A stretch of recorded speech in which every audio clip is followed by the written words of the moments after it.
Welcome back students. आप देख रहे हैं मंजिल विद अंसारी एजुकेशन हब।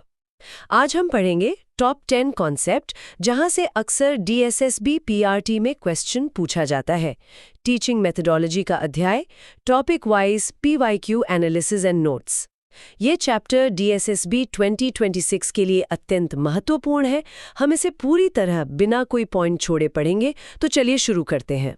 जी विद्यार्थियों, आज के इस डीप डाइव सेशन में हम इन सभी महत्वपूर्ण टॉपिक्स को बारीकी से समझेंगे। बिल्कुल। तो विद्यार्थियों, हमारा सबसे पहला टॉपिक 1 है अधिगम की प्रक्रिया, यानी द लर्निंग प्रोसेस। सबसे पहले इसकी अवधारणा को समझते हैं। किताबों में अधिगम का अर्थ दिया है अनुभव के परिणाम स्वरूप व्यवहार या ज्ञान में अपेक्षाकृत स्थायी परिवर्तन, जिसे हम अंग्रेजी में रिलेटिवली परमानेंट चेंज कहते हैं। विद्यार्थियों, इसे एक उदाहरण से मैं समझाता हूं। जैसे एक बच्चे ने मोमबत्ती को छुआ और उसका हाथ जल गया। उसे जो दर्द का अनुभव हुआ ना, उसकी वजह से वो अगली बार मोमबत्ती से दूर रहेगा। ये जो बदलाव है, यही अपेक्षाकृत स्थायी है। सही कहा। और ये कोई रातों रात होने वाली चीज नहीं है, ये एक पूरी साइकिल है जो अनुभव यानी एक्सपीरियंस से शुरू होती है। जी, अनुभव के बाद हम उसका अभ्यास या प्रैक्टिस करते हैं, जिससे हमारे व्यवहार में परिवर्तन या चेंज इन बिहेवियर आता है और अंत में उस नए व्यवहार का स्थायीकरण या स्टेबलाइजेशन हो जाता है। बिल्कुल। अब हम इसी टॉपिक की सब हेडिंग 1.1 अधिगम की विशेषताएं, कैरेक्टरिस्टिक्स ऑफ लर्निंग पर आते हैं। इसमें 5 बुलेट पॉइंट्स हैं। पहला है निरंतर प्रक्रिया या कंटिन्यूअस प्रोसेस। इसका अर्थ है कि यह जन्म से मृत्यु तक चलती है, जिसे मनोविज्ञान में वूम टू टूम कहते हैं। मतलब सीखना कभी खत्म नहीं होता। हाँ। दूसरी विशेषता है सक्रिय प्रक्रिया यानी एक्टिव प्रोसेस। इसमें औपचारिक और अनौपचारिक दोनों तरह की शिक्षा शामिल होती है। और इसमें शिक्षार्थी की सक्रिय भागीदारी बहुत आवश्यक है। मतलब ये सूचना का कोई निष्क्रिय ग्रहण नहीं है, बच्चा खाली बर्तन नहीं है। एकदम सही। तीसरी विशेषता है लक्ष्य निर्देशित या गोल डायरेक्टेड अधिगम हमेशा उद्देश्यपूर्ण या पर्पसफुल होता है, जो हमारी समस्या समाधान में सहायक होता है। जी। और चौथी विशेषता है स्थानांतरणीय या ट्रांसफरेबल। मतलब एक स्थिति का ज्ञान दूसरी स्थिति में लागू होता है। जैसे बचपन में सीखा गणित का ज्ञान बड़े होकर वित्त प्रबंधन या फाइनेंस में काम आता है। विद्यार्थियों यहाँ ध्यान दें, अस्थानांतरणीय होना अधिगम की विशेषता नहीं है। बिल्कुल। और पांचवी विशेषता है सार्वभौमिक यानी यूनिवर्सल। अधिगम सभी जीवित प्राणियों में होता है, सिर्फ इंसानों में नहीं। अब इसके एक्स्ट्रा फैक्ट्स देख लेते हैं। अधिगम मूल रूप से समायोजन या एडजस्टमेंट है। इसका आधार अनुभव यानी एक्सपीरियंस है, ना कि परिपक्वता या मैच्योरिटी। और विद्यार्थियों, गेट्स का एक बहुत प्रसिद्ध कथन है कि अधिगम व्यवहार में परिवर्तन है जो अभ्यास का परिणाम है। जी, ये कथन परीक्षा के लिए बहुत जरूरी है। ये टॉपिक यहाँ कंप्लीट हुआ। अब अगले टॉपिक पर बढ़ते हैं। हाँ, तो विद्यार्थियों, हमारा टॉपिक 2 है व्यवहार के प्रकार या टाइप्स ऑफ बिहेवियर्स। इसमें हेडिंग 2.1 है उद्दीपित बनाम उत्सर्जित व्यवहार, यानी इलिसिटेड वर्सेस एमिटेड। चलिए इस टेबल का विश्लेषण पंक्ति दर पंक्ति करते हैं। हाँ, तो पहले कॉलम में है उद्दीपित यानी इलिसिटेड व्यवहार। यह किसी ज्ञात उद्दीपन या स्टिम्युलस की प्रतिक्रिया होता है। यह स्वतः और अनैच्छिक यानी इनवॉलंटरी होता है। और इसका सिद्धांत अनुक्रियात्मक अनुबंधन है, जो पैवलोव ने दिया था। जैसे अचानक तेज आवाज सुनकर उछलना या नींबू देखकर लाराना। दूसरे कॉलम में है उत्सर्जित यानी एमिटेड व्यवहार। यह बिना किसी ज्ञात उद्दीपन के स्वेच्छा से या वॉलंटरीली किया जाता है। जीव इसे खुद उत्सर्जित करता है। इसका सिद्धांत क्रिया प्रसूत अनुबंधन है, जो स्किनर का है। इसके उदाहरण हैं खिलौना उठाना, पढ़ाई करना या सवाल पूछना। अगर हम इसे बच्चों में यानी इन चिल्ड्रन देखें, तो जन्म के समय बच्चों में जो रिफ्लेक्सेस होते हैं वो उद्दीपित होते हैं, लेकिन जैसे जैसे उनकी वृद्धि होती है उनका उत्सर्जित व्यवहार बढ़ता है। इसके एक्स्ट्रा फैक्ट्स की बात करें तो प्रतिवर्ती या रिफ्लेक्सेस उद्दीपित व्यवहार का सबसे सरल रूप है और ऑपरेंट बिहेवियर ही एमिटेड बिहेवियर है। ये टॉपिक यहाँ कंप्लीट हुआ। अब अगले टॉपिक पे बढ़ते हैं। हमारा टॉपिक 3 है सृजनात्मक मूल्यांकन यानी फॉर्मेटिव असेसमेंट। इसकी परिभाषा है कि ये शिक्षण अधिगम प्रक्रिया के दौरान किया जाने वाला मूल्यांकन है। जी, जिसे ड्यूरिंग द प्रोसेस कहते हैं। इसका उद्देश्य शिक्षण में सुधार करना और प्रगति की निगरानी करना है। इसे अधिगम के लिए मूल्यांकन या असेसमेंट फॉर लर्निंग भी कहते हैं। चलिए इसकी विशेषताएं लाइन दर लाइन देखते हैं।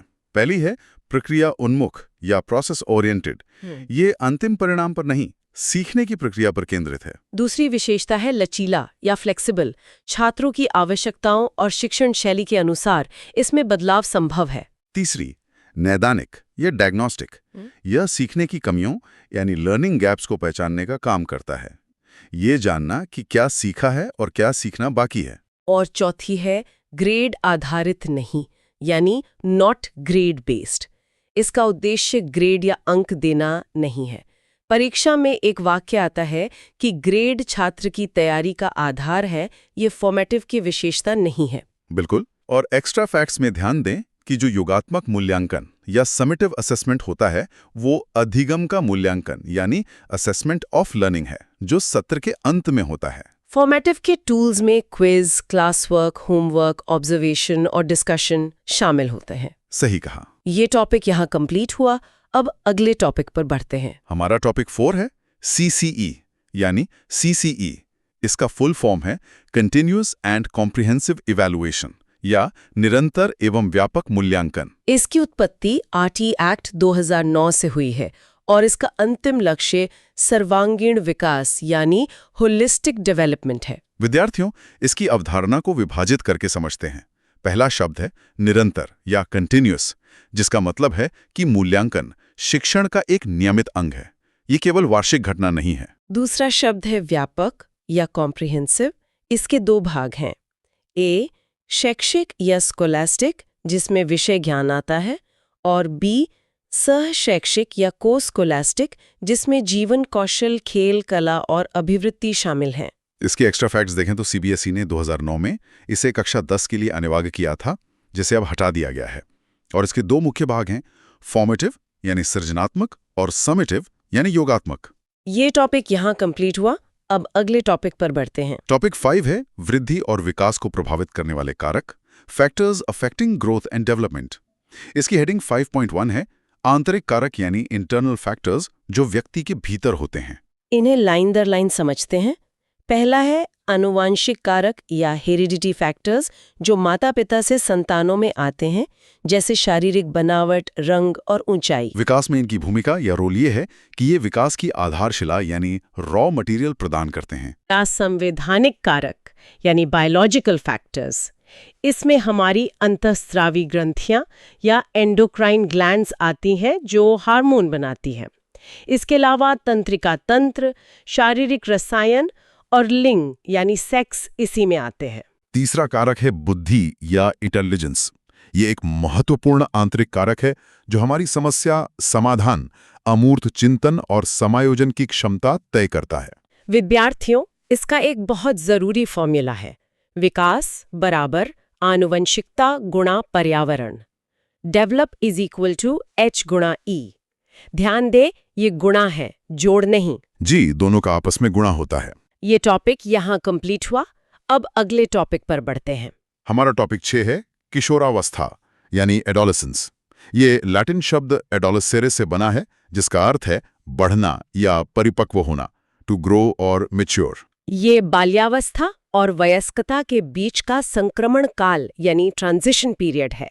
इसका सामान्य आयु 12 से 19 वर्ष है। इसे 3 भागों में बांटा जाता है। पहला है प्रारंभिक या अर्ली किशोरावस्था, 12 से 15 वर्ष। इस समय प्यूबर्टी और शारीरिक बदलाव या फिजिकल चेंज होते हैं। दूसरा है मध्य या मिडिल, 15 से 18 वर्ष। यहाँ बच्चा स्वतंत्रता या इंडिपेंडेंस चाहता है और उस पर पीयर प्रेशर होता है। तीसरा है उत्तर या लेट, 18 से 19 या 21 वर्ष। यह समय अपनी पहचान यानी आइडेंटिटी और फ्यूचर प्लानिंग का होता है। इस अवस्था के लिए जे स्टैनली हॉल का एक बहुत प्रमुख कथन है विद्यार्थियों। उन्होंने इसे तूफान और तनाव या स्टॉर्म एंड स्ट्रेस की अवस्था कहा है। इसके अन्य नाम भी हैं, जैसे दूसरा जन्म यानी सेकंड बर्थ और समस्या काल यानी प्रॉब्लमैटिक एज। ये टॉपिक यहाँ कंप्लीट हुआ। अब अगले टॉपिक पर बढ़ते हैं। अब आते हैं टॉपिक 7 पर, जेंडर भेदभाव यानी जेंडर डिस्क्रिमिनेशन। इसकी परिभाषा है कि किसी व्यक्ति के साथ उसके लिंग या सेक्स के आधार पर असमान या पक्षपातपूर्ण व्यवहार करना। इसके भेदभाव या डिस्क्रिमिनेशन के कुछ उदाहरण देखते हैं। लड़के को सख्त समझकर लीडर बनाना और लड़की को नहीं, या कक्षा में केवल लड़कियों से पाक कला या कुकिंग के बारे में पूछना, या फिर यह सोच करके लड़कियां संवेदनशील हैं, लड़कों को ज्यादा डांटना। ये सब भेदभाव हैं। तो समानता या नॉन डिस्क्रिमिनेशन क्या है? यदि शिक्षक लड़के और लड़कियों दोनों को समान सजा देता है तो ये लैंगिक समानता या जेंडर इक्वालिटी है, यह भेदभाव नहीं है। एक्स्ट्रा फैक्ट्स में ध्यान रखें, जेंडर सेंसिटिविटी का मतलब है पूर्वाग्रहों के प्रति जागरूकता और इक्वालिटी का मतलब है समान अधिकार और अवसर। ये टॉपिक यहाँ कंप्लीट हुआ। अब अगले टॉपिक पर बढ़ते हैं। टॉपिक 8 है जेंडर बनाम sex, gender VS sex. Table का विश्लेषण करते हैं विद्यार्थियों। पहले कॉलम में है सेक्स या लिंग। सेक्स एक जैविक या बायोलॉजिकल संरचना है। यह प्रकृति प्रदत्त यानी नेचर मेड और जन्मजात या इन्नेट है।